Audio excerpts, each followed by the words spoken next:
Welcome to this video tutorial. It's going to walk you through how to create your menu or product list on your social ordering app here.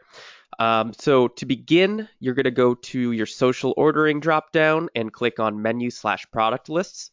And before we dive in here, I want to note that you can really use this as much or as little as you want in terms of how robust and in-depth you want to get. And what I mean by that is some businesses will use this feature for as little as, for example, selling their gift cards online in $25 increments, in which case your menu/product list will probably just say gift cards. If you're planning on, in this example today, for example, using a restaurant and listing an entire restaurant's menu, appetizers, entrees, lunch, dinner, etc., then you're going to obviously need to use this more robustly, and you're going to need to add each item individually along with a photo if you want a photo to accompany each product, our menu item, a description, a summary, etc. So we're going to dive into all of that. I just wanted to make a note that depending on plan on using this is going to influence how much kind of work goes into it. So let's start out here, and assuming we're working with a restaurant, let's go ahead and create a dinner menu. So now we're here in our menu/product list, and we have our dinner menu. You'll see that there's a drop down. There's only one option here. So if you want to add a new list, let's say you wanted to add lunch in addition to dinner, you can click on Manage Lists, and you'll see our dinner menu/list is here, and we can go ahead and add a new one.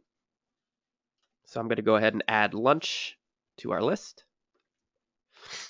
Now we have lunch and dinner, and you can reorder these by dragging and dropping right here.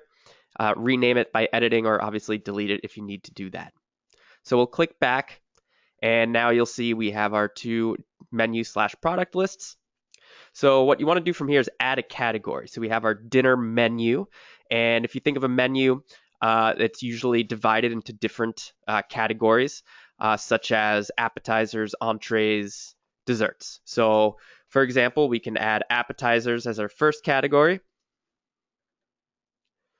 And you'll see now we have an appetizers list. And just for good measure, I'll add a second category and name it entrees.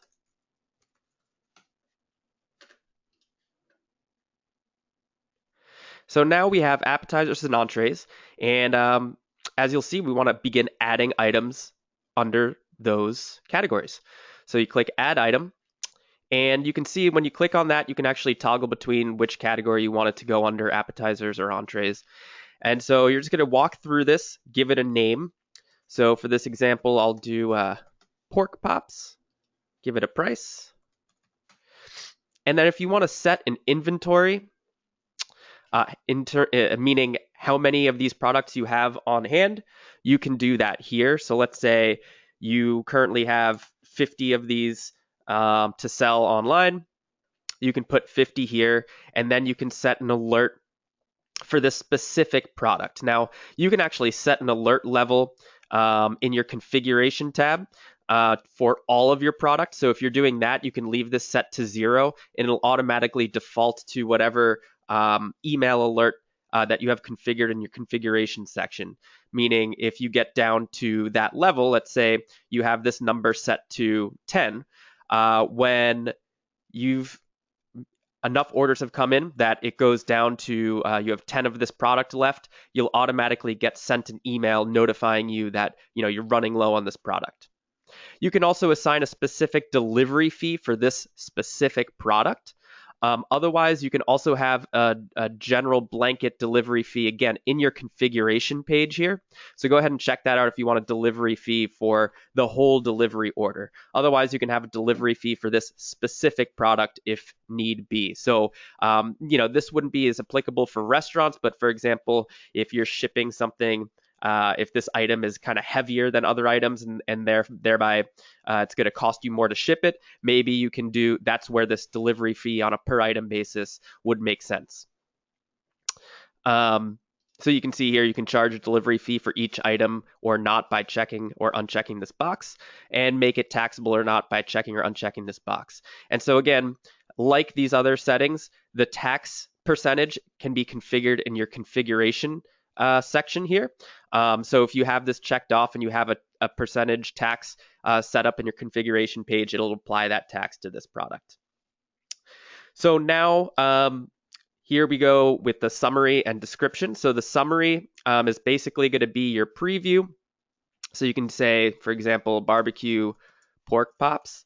And in your description, you'll want to add a little bit more information about it. So, you know, to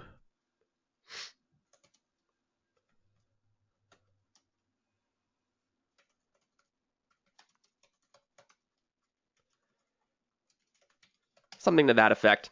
And then you can save that and upload an image. So you'll see that it's saved. And now we can go ahead and choose an image to upload with this. So I'm going to go ahead and upload our pork pops image and click upload.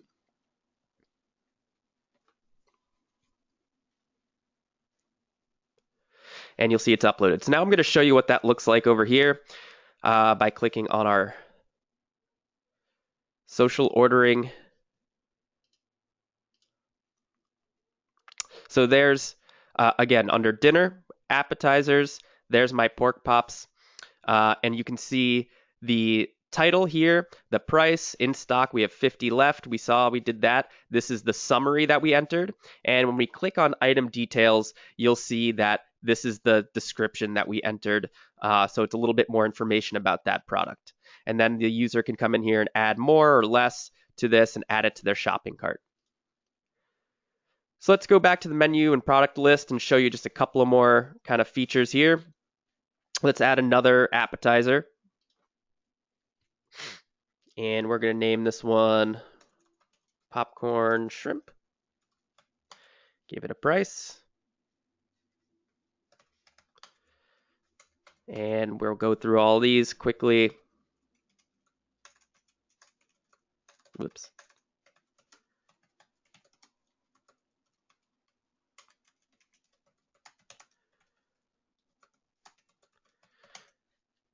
And we'll go ahead and save that, upload an image. And what you can do here, what I'm getting at, is you can actually create related items. So you can highlight other,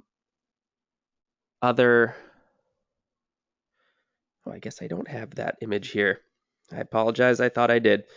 Oh, no, there it is, popcorn shrimp.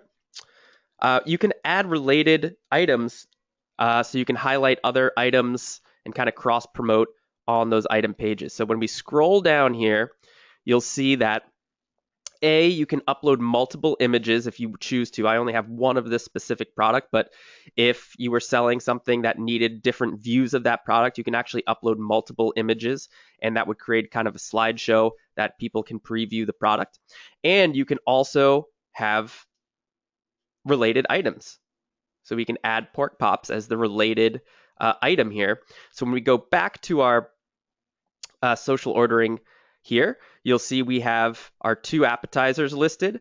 And when we click on popcorn shrimp, you'll see that we have related items, pork pops, and I can easily go over here and do that. And I can do the same for pork pops as well. I can go back and make the popcorn shrimp, of course, a related item there.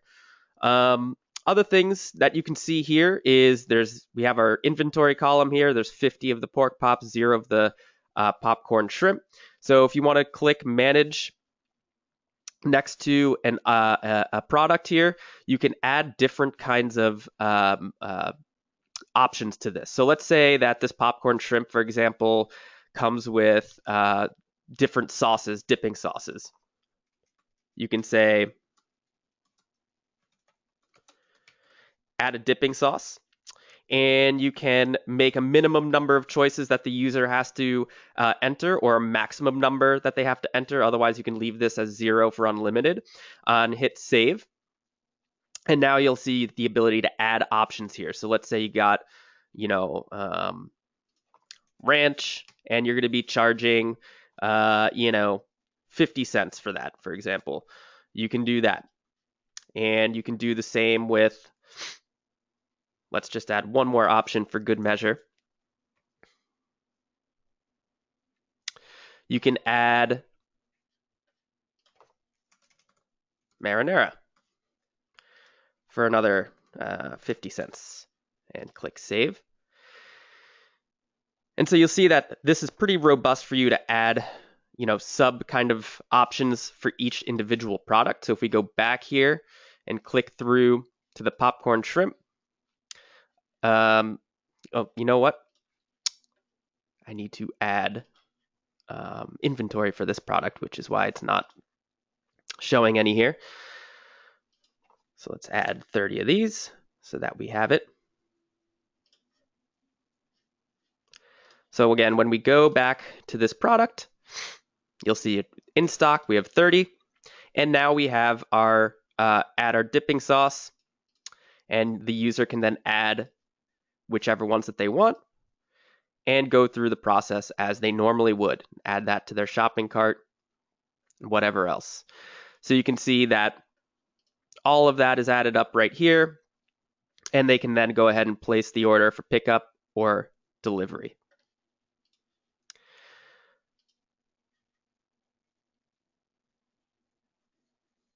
You'll see some other functionality here, the ability to, we already went over the options feature to edit the product, to copy the product. That just makes it so that if you have two kind of like products, you can quickly and easily just make a copy of it and go in and edit, whatever small details that you might want. Here, you can go ahead and delete any unwanted items here, obviously. You can copy entire sections of the menu if you want to here.